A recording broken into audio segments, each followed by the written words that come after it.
Hello friends, UGC net knowledge point में आप सभी का स्वागत है। आज हम कर रहे हैं UGC net paper 2 public administration का चैप्टर वाइज, जो है एम लक्ष्मीकांत की बुक में से चैप्टर 5 उत्तरदायित्व और नियंत्रण।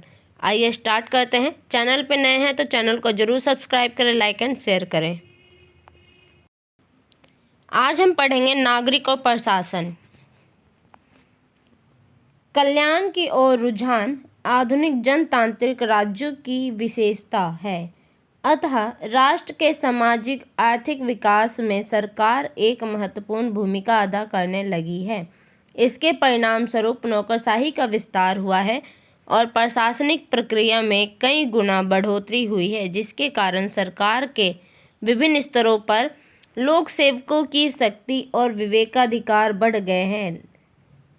लोक सेवकों द्वारा शक्ति और विवेकाधिकारों के दुरुपयोग ने उत्पीड़न, अनाचार, कुप्रशासन तथा भ्रष्टाचार के अवसर खोल दिए हैं। जो लोक सेवक हैं, उनकी जो शक्ति है, जो बढ़ा विवेकाधिकार जो उनका बढ़ गया है, जिसके कारण वो क्या कर रहे हैं, उसका दुरुपयोग कर रहे हैं। जो अपनी शक्ति है उसका दुरुपयोग कर रहे हैं, उससे अनाचार और कुप्रशासन और भ्रष्टाचार फैल रहा है। इस प्रकार की स्थिति में प्रशासन के विरुद्ध नागरिकों की शिकायतें पैदा हो जाती हैं। इस कारण क्या होता है, जो आम नागरिक होती है उनकी क्या होती है, शिकायतें हो जाती हैं, शिकायत पैदा हो जाती है उनके पास कि जो वहाँ के या कर्मचारी हैं, जो लोक सेवक हैं, वो उनसे क्या कर रहे हैं, दुर्व्यवहार कर रहे हैं या कोई काम है वो नहीं कर रहे हैं, जिसके कारण उनके पास बहुत सारी शिकायतें हो जाती हैं। चैम्बर्स कोर्स के अनुसार शिकायत का अर्थ है पीड़ा का एक आधार। शिकायत का क्या अर्थ है, पीड़ा का एक आधार। एक परिस्थिति जो उत्पीड़क या गलत लगती है। जनतंत्र की सफलता और सामाजिक आर्थिक विकास का साकार होना नागरिकों की शिकायतों के समाधान होने की सीमा पर निर्भर है। अतः इन शिकायतों का निपटारा करने के लिए विभिन्न भागों में निम्नलिखित संस्थागत उपायों को विकसित किया गया है। कौन कौन से उपाय हैं? अम्यूजमेंट या लोक प्रणाली, सेकंड है प्रशासनिक न्यायालय प्रणाली और थर्ड है प्राधिकारता।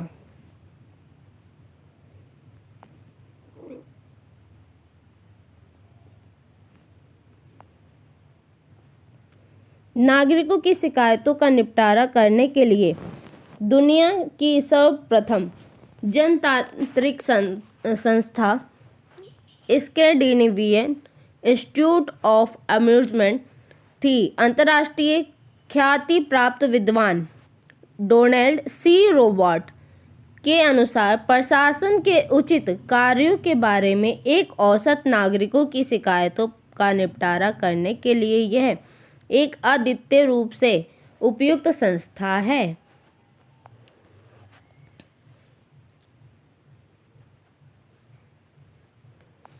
अम्यूजमेंट की संस्था का निर्माण सर्वप्रथम स्वीडन में 1809 में हुआ था।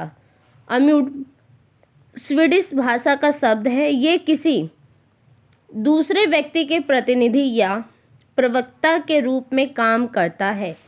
डोनाल्ड सी रोबर्ट के अनुसार अम्यूजमेंट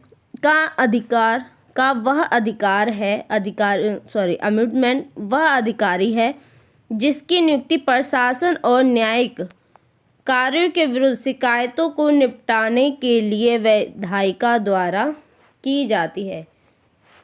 स्वीडन का अम्यूजमेंट नागरिकों के निम्नलिखित मामलों की शिकायतों का निपटारा करता है। फर्स्ट पॉइंट है प्रशासनिक विवेकाधिकार का दुरुपयोग, यानी कि सरकारी सत्ता का अधिकार का दुरुपयोग करना। सेकंड पॉइंट है कुप्रशासन, अर्थात लक्ष्यों को प्राप्त करने में अकुशलता। थर्ड है प्रशासनिक भ्रष्टाचार, अर्थात काम करने के लिए घूस की मांग करना। फोर्थ है भाई भतीजावाद, यानी कि रोजगार इत्यादि दिलाने के मामलों में अपने सगे संबंधियों का पक्ष लेना। और 5th पॉइंट है अशिष्टता, अर्थात विभिन्न प्रकार का अभद्र व्यवहार करना, जैसे गाली देना।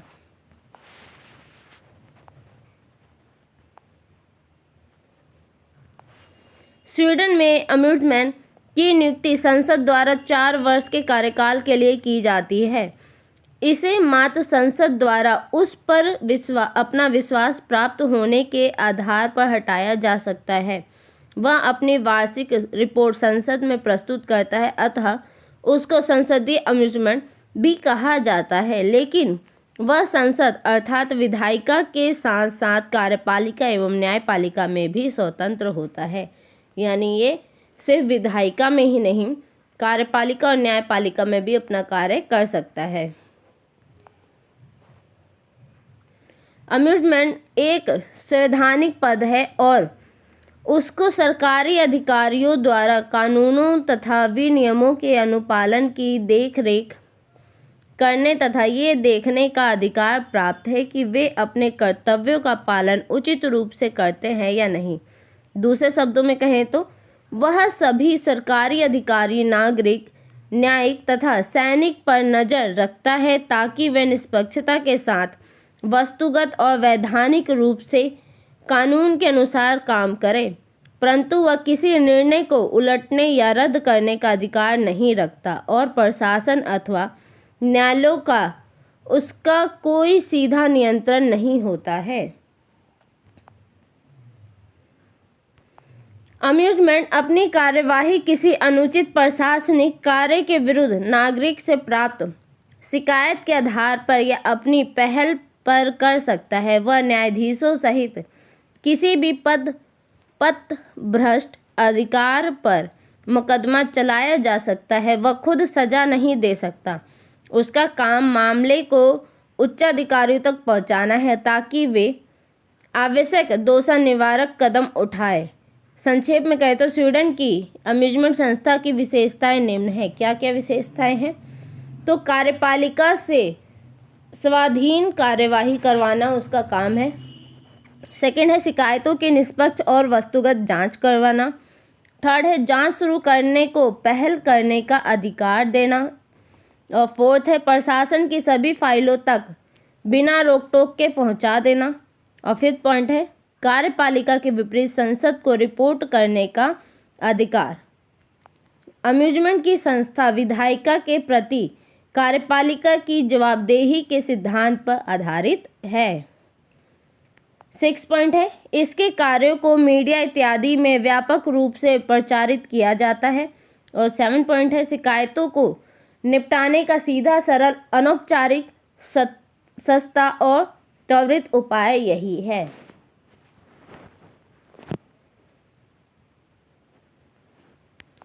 अम्बुड्समैन की यह संस्था स्वीडन से स्कैंडिनेविया के दूसरे देशों फिनलैंड 1919 में, डेनमार्क 1955 में और नॉर्वे 1962 में फैल गई।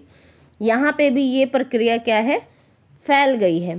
दुनिया भर के राष्ट्रमंडल देशों में इस व्यवस्था को सबसे पहले 1962 में न्यूजीलैंड ने संसदीय जांच आयुक्त पार्लियामेंट्री कमिश्नर ऑफ इन्वेस्टिगेशन के रूप में अपनाया। ग्रेट ब्रिटेन ने भी अम्बुड्समैन की जैसी एक संस्था को 1967 में स्थापित किया जिसको संसदीय प्रशासन आयुक्त यानी पार्लियामेंट्री कमिश्नर फॉर एडमिनिस्ट्रेटर कहा जाता है। तब से इस तरह की संस्थाओं को दुनिया के 40 से अधिक देशों ने अपनाया है, जिसके नाम और कार्य भिन्न भिन्न है। भारत में अम्बुड्समैन को लोकपाल लोकायुक्त कहा गया है। डोनाल्ड सी रोवाट कहते हैं कि यह नौकरशाही के आतंक के विरुद्ध जनतांत्रिक सरकार की दीवार है, जबकि गेराल्ड ई कैडन ने कहा है कि संस्थागत जन चेतना इंस्टीट्यूशनलाइज्ड पब्लिक कॉन्साइंस कहा है।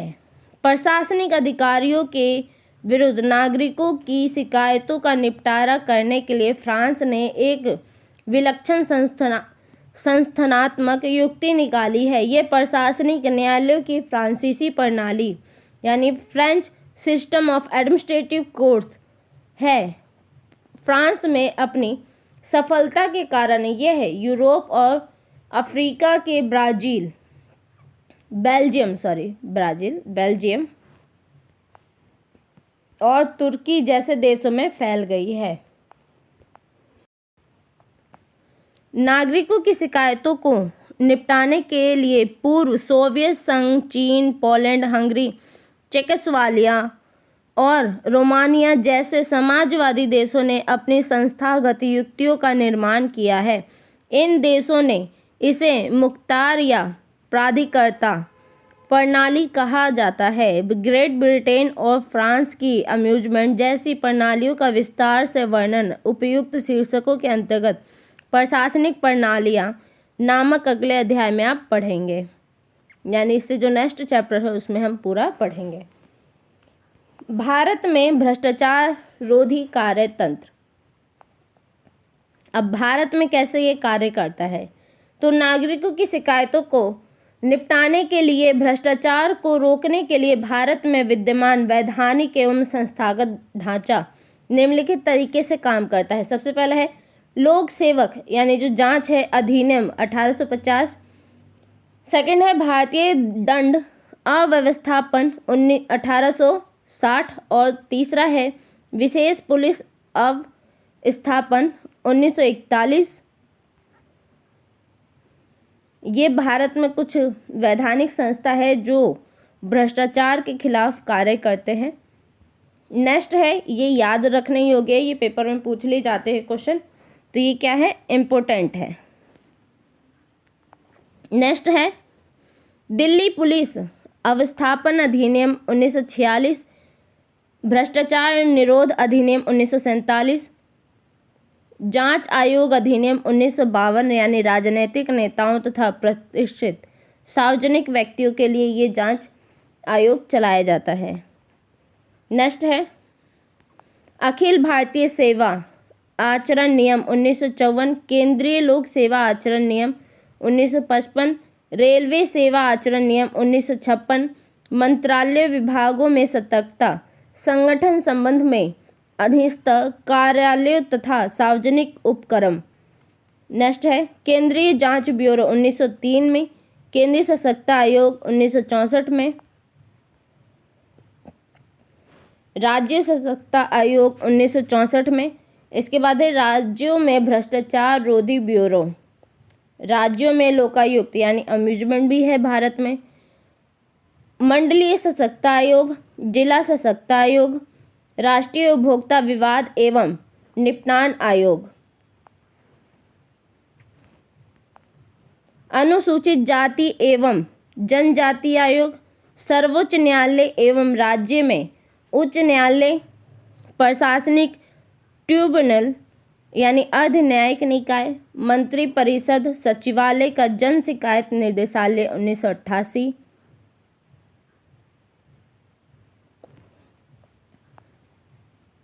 संसद और इसकी समितियां।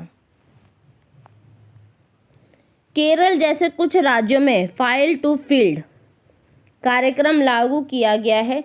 इस योजना में प्रशासक गांव क्षेत्रों में जाकर लोगों की शिकायतें सुनते हैं और यथासंभव तत्काल कार्यवाही करते हैं। कहाँ पे हो रही है ये बात, केरल की बात हो रही है। वहाँ पे क्या चालू है, तो फाइल टू फील्ड। इसके अंतर्गत जो वहाँ के प्रशासक होते हैं, जो कर्मचारी होते हैं, वो क्या करते हैं, गांव में जाकर, गांव के वहाँ के क्षेत्रों में जाकर उनकी शिकायतें सुनते हैं और उसे तुरंत उसका सल्यूशन निकालते हैं, यानी उस पर कार्यवाही की जाती है। जैसे इसका कुछ विवरण नीचे दिया गया है, इसमें से कुछ का विस्तृत विवरण इस प्रकार है। सबसे पहला है केंद्रीय जांच ब्यूरो यानी सीबीआई जो है आपका, केंद्रीय जांच bureau, central bureau of investigation की स्थापना 1963 में गृह मंत्रालय के प्रस्ताव पर की गई थी। कब की गई थी, तो 1963 में गृह मंत्रालय के प्रस्ताव पे किया गया था, यानी गृह मंत्रालय ने इसकी सिफारिश की थी। वर्तमान में यह कार्मिक मंत्रालय के अंतर्गत है। अभी किसके अंतर्गत है? तो कार्मिक जो मंत्रालय है उसके अंतर्गत है। इसको संबद्ध कार्यालय का दर्जा प्राप्त है। 1941 में गठित विशेष पुलिस अवस्थापन जो सशक्तता के मामले को देखता है था को भी अब सीबीआई में मिला दिया गया है। यानी जो पहले था पुलिस व्यवस्थापन उसे भी क्या कर दिया है? अब सीबीआई में मिला दिया है।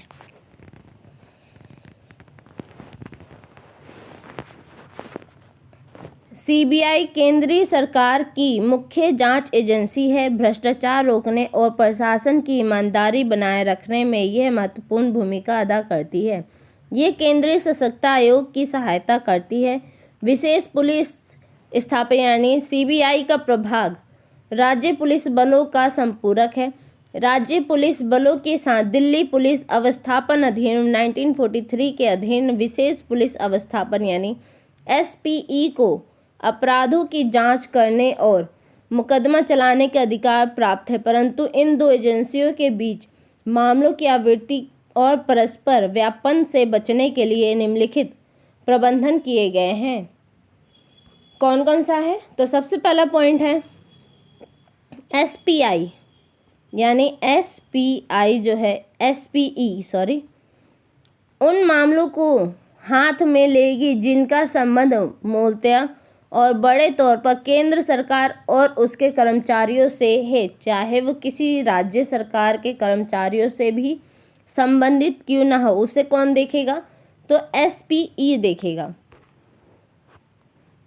सेकंड है राज्य पुलिस वे मामले लेगी जिनका संबंध बड़े तौर पर राज्य सरकार या कर्मचारी से है, चाहे वह केंद्र के हो चाहे वो कर्मचारी से भी क्यों जुड़े ना हो, चाहे वो केंद्र के हो चाहे वो उस कर्मचारी से भी क्यों ना जुड़े हो, वो उसे कौन देखेगा? तो राज्य पुलिस देखेगा। थर्ड है एसपीई केंद्र सरकार द्वारा स्थापित एवं वित्त पोषित सार्वजनिक उपक्रमों और वैधानिक निकायों के कर्मचारियों के विरुद्ध मामले लेगी। सीबीआई के कार्य, अब सीबीआई क्या करेगी? ये तो हमने एसपी का पढ़ा था, अब किसका पढ़ेंगे? सीबीआई का। क्या कार्य है? तो केंद्र सरकार के कर्मचारियों के भ्रष्टाचार, घूसखोरी और दुराचार के मामलों की जांच कौन करेगा? तो सीबीआई। सेकंड पॉइंट है राजकोषीय एवं आर्थिक कानूनों के उल्लंघन अर्थात आयात निर्यात नियंत्रण, तटकर, केंद्रीय उत्पाद शुल्क, आयकर, विदेशी मुद्रा विनिमय इत्यादि संबंधी कानून को तोड़ने से संबंधित मामलों की जांच, परंतु ऐसे मामलों को या तो समृद्ध विभाग की सलाह से या उसके अनुरोध पर लिया जाएगा। तो उस मामले को भी कौन देखेगा? तो सीबीआई ही देखेगा। थर्ड पॉइंट है पेशेवर अपराधियों के संगठित गिरोहों जिनकी राष्ट्रीय और अंतर्राष्ट्रीय शाखाएं हों के गंभीर अपराधों की जांच करना। फोर्थ पॉइंट है भ्रष्टाचार रोधी एजेंसियों तथा विभिन्न राज्यों के पुलिस बलों की गतिविधियों में तालमेल बिठाना। फिफ्थ पॉइंट है राज्य सरकार के अनुरोध पर किसी भी सार्वजनिक महत्व के मामले की जांच करना। ये सारी कौन कर रही है? तो सीबीआई करती है। सिक्स पॉइंट है अपराध के आंकड़ों का रख रखाव और आपराधिक सूचनाओं को प्रसारित करना। ये भी किसका काम है? तो सीबीआई का काम है। अब हम पढ़ेंगे संस्थानम समिति जो इम्पोर्टेंट है और हर पेपर में ऐसा कोई ये नहीं है जिसमें पूछा ना गया हो। भ्रष्टाचार निरोधक समिति की नियुक्ति भारत सरकार ने 1962 में की थी। इसके अध्यक्ष थे संस्थानम तथा 4 अन्य सांसदों सहित 2 वरिष्ठ अधिकारी इसके सदस्य थे। इसे भारत सरकार के विभागों में भ्रष्टाचार के विभिन्न पक्षों की तहकीकात करना तथा इस पर रोक लगाने के उपायों की सिफारिश करने का कार्य सौंपा गया था, परंतु राजनीतिक भ्रष्टाचार अर्थात कि मंत्रिमंडलीय स्तर के जो भ्रष्टाचार होते हैं के विषय को इसके विचारार्थ विषयों से अलग रखा गया था। संस्थानम समिति ने अपनी रिपोर्ट 1962 में पेश की थी। इसमें कहा गया था कि लोक सेवकों को प्राप्त विवेकाधिकार उत्पीड़न, दुराचार और भ्रष्टाचार पैदा करते हैं। समिति ने 137 सिफारिशें की थी, जिसमें से सरकार ने 106 को स्वीकार किया था। इसकी प्रमुख सिफारिशें निम्नलिखित है। कौन कौन सी सिफारिश की थी? तो सबसे पहला पॉइंट है, संविधान की धारा 311 में इस तरह से संशोधन किया जाए कि भ्रष्टाचार के मामलों में न्यायिक प्रक्रिया सरल हो और इसे तेजी से आगे बढ़ाया जा सके। इस धारा को 1976 में संशोधित किया गया था। सेकंड पॉइंट है, भारत प्रतिरक्षा विधेयक। क्या है? तो भारत प्रतिरक्षा विधेयक 1962 में संशोधित किया गया था। थर्ड पॉइंट है, संविधान सशक्ता आयोग का गठन किया गया था। यह 1962 में गठित किया गया था। यह भी क्वेश्चन पूछ लिया जाता है पेपर में कि संविधान सशक्ता आयोग का गठन कब किया गया था। तो कब किया गया था? 1964 में किया गया था।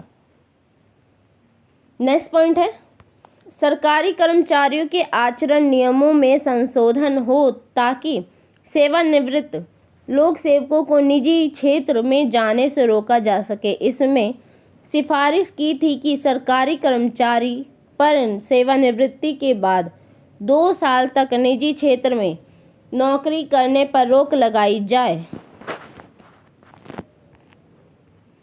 फिफ्थ पॉइंट है, इसका दंड संहिता के अनुच्छेद 21 में संशोधन किए जाए ताकि लोक सेवक की परिभाषा को अधिक स्पष्ट किया जा सके। इसमें लोक सेवकों के कुछ अधिक प्रवर्गों को शामिल करने के लिए 1964 में संशोधित किया गया था। 7 पॉइंट है, भ्रष्ट आचरण करने के अवसरों को समाप्त करने के लिए कानूनी नियमों, कार्यविधियों तथा प्रक्रियाओं को आसान बनाया जाए।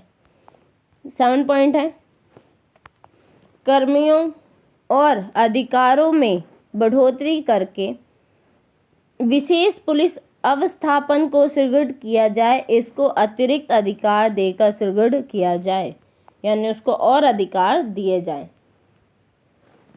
सार्वजनिक क्षेत्र के उपक्रमों में सशक्ता तंत्र की स्थापना की जाए। लोक सेवकों, मंत्रियों और विधायकों द्वारा अपनी निजी संपत्ति की घोषणा की जाए कि उनके पास कितनी निजी संपत्तियां हैं। 10 पॉइंट है, मंत्रियों के लिए आचरण संहिता बनाई जाए। बाद में ऐसी संहिता को मंत्रिमंडल के द्वारा अनुमोदित कर दिया जाए। 11 पॉइंट है, राजनीतिक दलों और उसे पैसा और चंदे का हिसाब किताब और उसे प्रकाशित करना चाहिए जो वे निजी क्षेत्र में एकत्र करते हैं। 12 पॉइंट है, न्यूजीलैंड के संसदीय जांच आयुक्त की तर्ज पर अम्यूजमेंट जैसी संस्था की स्थापना की जाए। 13 पॉइंट है, मंत्रालय विभागों में सशक्ता संगठनों को मजबूत किया जाए। 14 पॉइंट है, अनुशासनात्मक नियमों के संबंध में समिति ने यह सिफारिश की कि यदि किसी व्यक्ति की ईमानदारी पर संदेह है तो उसकी पूरी या आंशिक पेंशन को वापस ले लिया जाए। 25 वर्ष की सेवा या 50 वर्ष की आयु पूरी करने पर जो भी पहले हो उसे अनिवार्यतः सेवानिवृत्ति कर दिया जाए। ये किसकी सिफारिश पे था? तो संस्थानम समिति की सिफारिश पे किया गया था।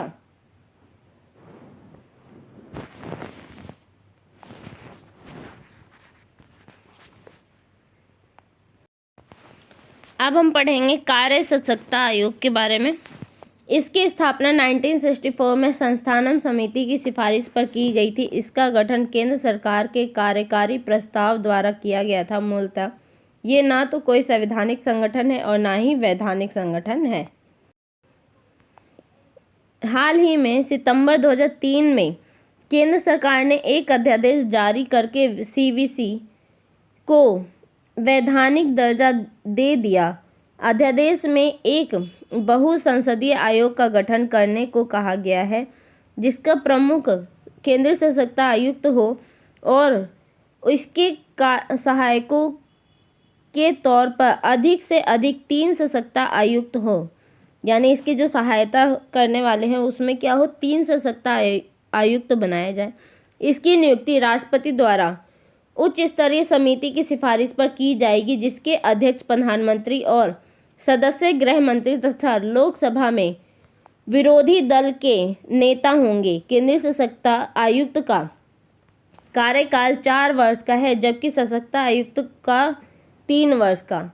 केंद्रीय सशक्त आयुक्त का कार्यकाल कितने का है, 4 वर्ष का है, जबकि जो सशक्त आयुक्त है उसका वर्ष सिर्फ 3 साल का है, परंतु इसकी आयु 65 वर्ष से अधिक नहीं होनी चाहिए। अगस्त 1998 से पूर्व सीवीसी एक सदस्यीय आयोग था, जिसका प्रधान 6 वर्ष के लिए राष्ट्रपति द्वारा नियुक्त अधिकतम 65 वर्ष की आयु तक रहेगा। केंद्रीय सशक्त आयुक्त था। केंद्रीय सशक्त आयुक्त को लोक सेवा आयोग के अध्यक्ष को हटाने के ढंग से हटाया जा सकता है। सेवानिवृत्ति के पश्चात वह केंद्रीय अथवा राज्य किसी सरकार में किसी पद पर काम करने का पात्र नहीं है। अगर उसका जो आयु है वो पूरा हो जाता है तो उसके बाद ना वो केंद्रीय ना ही वो राज्य किसी भी पद पे, सरकार के किसी भी पद पे काम नहीं कर सकता है। वो रिटायर होने के बाद कहीं पे भी काम नहीं कर सकता है, सरकारी नौकरी नहीं कर सकता है। तो 1998 के अध्यादेश ने सीवीसी को सीबीआई और प्रवर्तन निर्देशालय जैसी जांच एजेंसियों की तरह जांच करने और अपने प्रमुखों को नियुक्त करने की सिफारिश करने के व्यापक अधिकार प्रदान किए हैं। सीवीसी केंद्र सरकार में भ्रष्टाचार रोकने की प्रमुख एजेंसियां हैं। ये केंद्र सरकार और उन तमाम मामलों पर सलाह देती है जिनका संबंध प्रशासन में ईमानदारी की सुरक्षा करना और इसे बनाए रखना है। अतः लोक सेवक आयोग की तरह इसकी भूमिका सलाहकार जैसी है। अपने कार्य का निष्पादन करने के लिए उसको लोक सेवा आयोग के स्तर की स्वायत्तता और स्वतंत्रता प्राप्त है। केंद्रीय सशक्त आयोग कार्मिक मंत्रालय के अधिकार क्षेत्र में आता है। अपनी गतिविधियों की वार्षिक रिपोर्ट यह मंत्रालय को देता है। तत्पश्चात संसद में दोनों सदनों में रखी जाती है। आयोग के अधिकार क्षेत्र के अंतर्गत वे सारे मामले आते हैं जो केंद्र सरकार के कार्यकारी अधिकारों की सीमा में आते हैं। इसके अधिकार क्षेत्र के अंतर्गत निम्नलिखित लोक सेवक आते हैं। कौन कौन से हैं?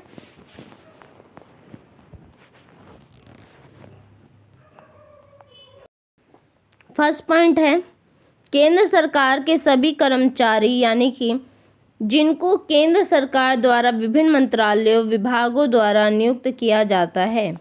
सेकंड पॉइंट है, सार्वजनिक उपक्रमों निगमों तथा केंद्र सरकार के अधीन काम करने वाले अन्य संस्थान। थर्ड पॉइंट है, दिल्ली महानगर परिषद और नई दिल्ली नगर पालिका परिषद के सभी कर्मचारी। परंतु वर्तमान में इसका अधिकार क्षेत्र केवल राजपत्रित अधिकारों के समान स्तर के अधिकारों तक सीमित है। यह केवल उच्चतर से लोक सेवकों से संबंधित सतर्कता के व्यक्तिगत मामलों पर ही सलाह देता है।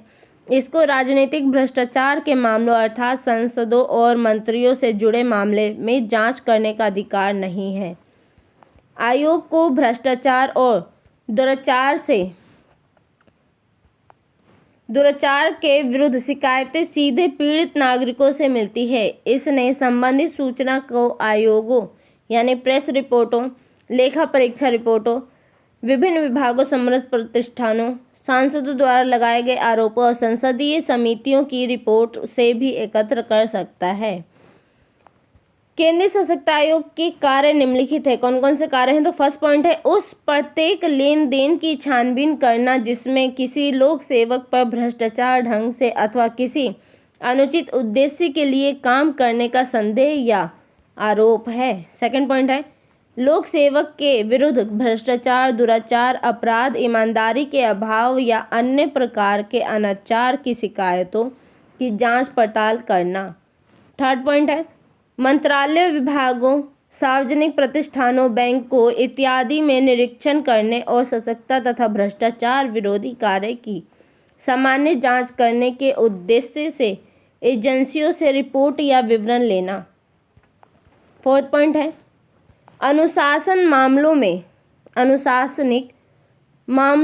अनुशासनिक अधिकारियों को निष्पक्ष और स्वतंत्र ढंग से सलाह देना। 5th पॉइंट है भ्रष्टाचार के क्षेत्र को कम करने और प्रशासन में ईमानदारी बनाए रखने की कार्य पद्धति तथा कार्यों की समीक्षा करना। 6th पॉइंट है आगे की कार्यवाही के लिए शिकायतों को सीधे अपने अधीन लेना। इसके अंतर्गत की जाने वाली कार्यवाहियां निम्न हैं। कौन कौन सी कार्यवाही होगी? संबंधित मंत्रालय यानी विभाग से इसकी जांच करने के लिए कह सकते हैं। सेकंड है यह सीबीआई से इसकी जांच करने को कह सकते हैं। 3rd पॉइंट है यह इस संबंध में सीबीआई से एक नियमित मामला दर्ज करने और इसकी जांच करने के लिए भी कहा जा सकता है। मंत्रालयों और विभागों में नियुक्त मुख्य सशक्ता अधिकारी केंद्रीय सशक्ता आयोग और मंत्रालय विभाग के बीच एक कड़ी का काम करते हैं। इससे संबंधित कार्यालयों, अधिस्तर कार्यालयों तथा सार्वजनिक उपक्रमों में भी सशक्ता अधिकारी होते हैं। केंद्रीय सशक्ता आयोग की तर्ज पर 1964 में विभिन्न राज्यों ने भी राज्य सशक्ता आयोग का गठन किया था। अब हम कल पढ़ेंगे क्या? लोकपाल। तो वीडियो अच्छी लगे तो लाइक कीजिए, शेयर कीजिए, सब्सक्राइब कीजिए। धन्यवाद।